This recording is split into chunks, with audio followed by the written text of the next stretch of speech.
توی 12مین روز از چالش 30 روزه گیلان و غذاهاش میخوام یه شامی متفاوت و خوشمزه رو بهتون یاد بدم از منطقه زیبای لشت‌نشا به اسم سبز شامی. به به، خیلی هم جذابه. لشت‌نشا هم شاید براتون جالب باشه که یعنی یه منطقه حاصلخیز برای کاشت برنج. حالا بریم برای آموزش 12مین غذا از چالش گیلان و غذاهاش. برو بریم. از اونجایی که سخت‌ترین کار البته بعد از کار توی معدن خورد کردن سبزیه، شما هم مثل من یکی رو پیدا کنین که سبزی‌ها رو براتون خورد کنه. سبزی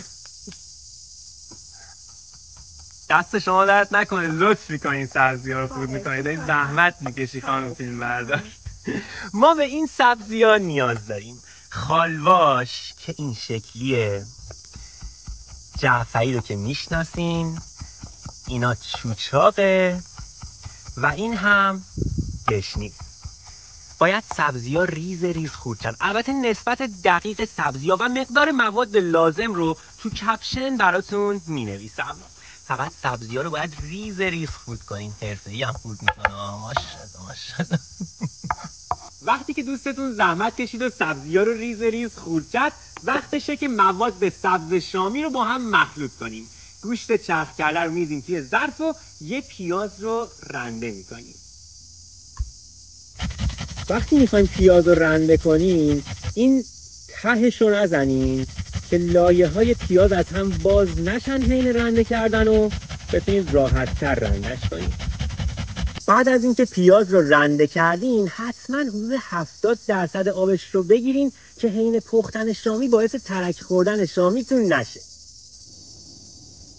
حالا سبزیایی که خورد کردیم رو به مواد اضافه میکنیم. یه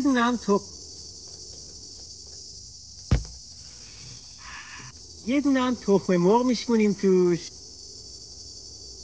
حالا نمک، فلفل سیاه و زردچوبه بهش میزنیم و حسابی ورزش میدیم.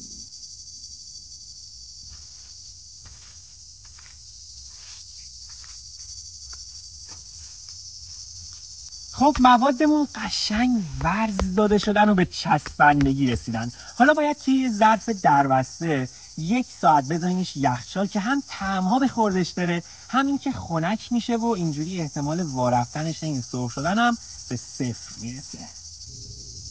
بعد از اینکه گوشتاتون 1 ساعت توی یخچال استراحت کرد و طعم‌ها به خوردش رفت، باید توی روغن داغ سرخشون کنین. برای شکل دادنش توی دستتونم اول دستتون رو یه ذره خیس کنین، بعد اینقدر اندازه 2 تا قاشق بردارین و نگاه کن چسبنده هم هست. اگه خوب ورزش داده باشین و 1 ساعت هم بره یخچال قشنگ چسبنده است. چه رنگی هم داره، کوچولو کوچولو اینقدی. ببینید اندازه کمتر از انگشت منه. اینجوری به شکل میدین و برین تو روغن سرخشون کنین.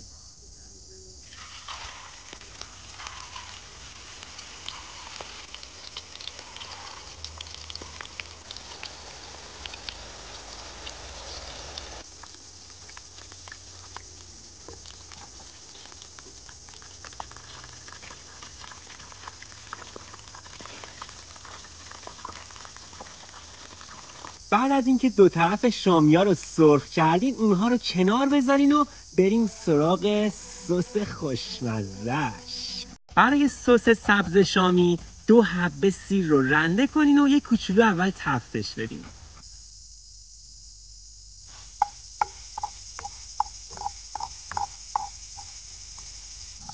سیر رو که 1 کوچولو تفت دادین نذارین بسوزه. رب گوجه فرنگی رو بهش اضافه کنین و سرخش کنین. رب رو یه مقداری سرخ کنین تا عطر و رنگش آزاد بشه و هم طعم بهتری به غذا بده و هم رنگش حسابی غذامون رو سرخ کنه. حالا آب انار ترش میریزیم توش و صبر میکنیم تا به قل خوردن بیفتن.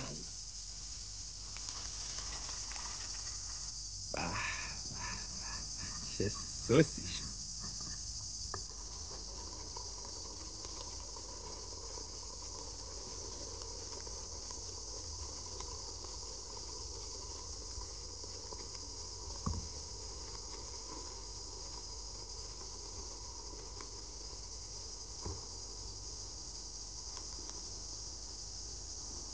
تا ما در گمج رو میذاریم که یه 10 دقیقه یه ربع سس به خورد شامیا بره، بریم برای دورچین خوشمزهش. سبز شامی ما حاضر شده و اینم از دورچین جذابش که گوجه سرخ شده است و سیب زمینی. حالا اینها رو میکشیم کنار که اونم بذاریم بغلش. چه عطر و بویی داره، خیلی خوشمزه است واقعا، حتما امتحانش کنیم.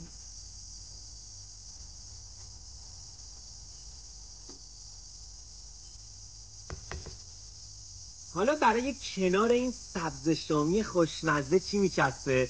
یه برنج محلی جذاب. بریم برای برگردوندن این برنج و تهدید جذابه. به به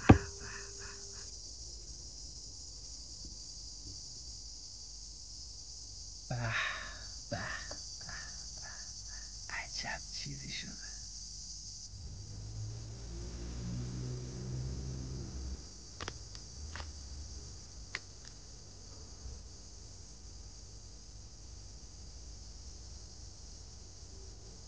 جاتون خالی، این غذا واقعا یکی از لذیذترین غذاهای گیلانیه.